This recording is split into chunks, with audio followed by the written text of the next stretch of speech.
அன்றைக்கு யோர்தானை கர்த்தர் இப்படி பிரித்துக் கொடுப்பார், அதிசயங்களை பார்ப்பீர்கள் என்று சொன்னாலும், கர்த்தரால் அபிஷேகம் பண்ணப்பட்ட தீர்க்கதரிசியா சொல்றேன், இந்த நிமிடத்துல உங்க இருதயத்துல ஒரு டைமை குறிச்சுக்கங்க.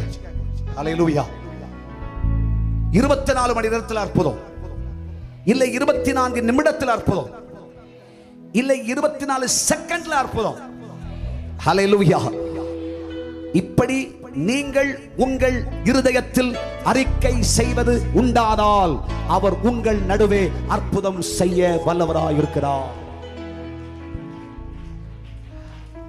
நானு அற்புதத்தினாலுக்கு போறேன், ஆண்டவர் செஞ்சா செய்யட்டும் அப்படின்றத நான் சொல்ல வரலங்க. ஹல்லேலூயா.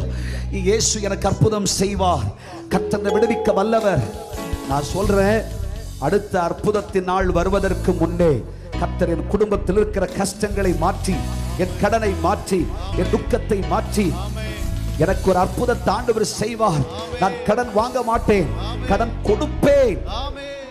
கர்த்தர் என்னை உயர்த்துவார், கர்த்தர் எனக்கு வாசலை திறப்பார். அற்புதம்.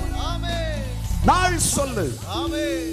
இத்தனை நாளுக்குள்ளாடி எனக்கு விசா வரும், இத்தனை மாதத்துக்குள்ளாடி என் பிள்ளைக்கு கவர்மெண்ட் வேலை ஆண்டவர் தருவார், இத்தனை நாளுக்குள்ளாடி என் பிள்ளைக்கு கல்யாணம் நடக்கும், இத்தனை நாளுக்குள்ளே என் கர்ப்பத்தை கர்த்தர் ஆசீர்வதித்து தருவார், இத்தனை நாளுக்குள்ளாடி படுத்த படுக்கையில் இருக்கிற புருஷனை எழும்பி கர்த்தர் நடக்க பண்ணுவார், என் மனைவியை எழுந்து நடக்க பண்ணுவார், என் பிள்ளை எழுந்து நடக்க பண்ணுவார். கர்த்தர் அற்புதங்களை செய்வார். நாள் சொல்லி, நிமிடம் சொல்லி, உன் விசுவாச அறிக்கையை செய்.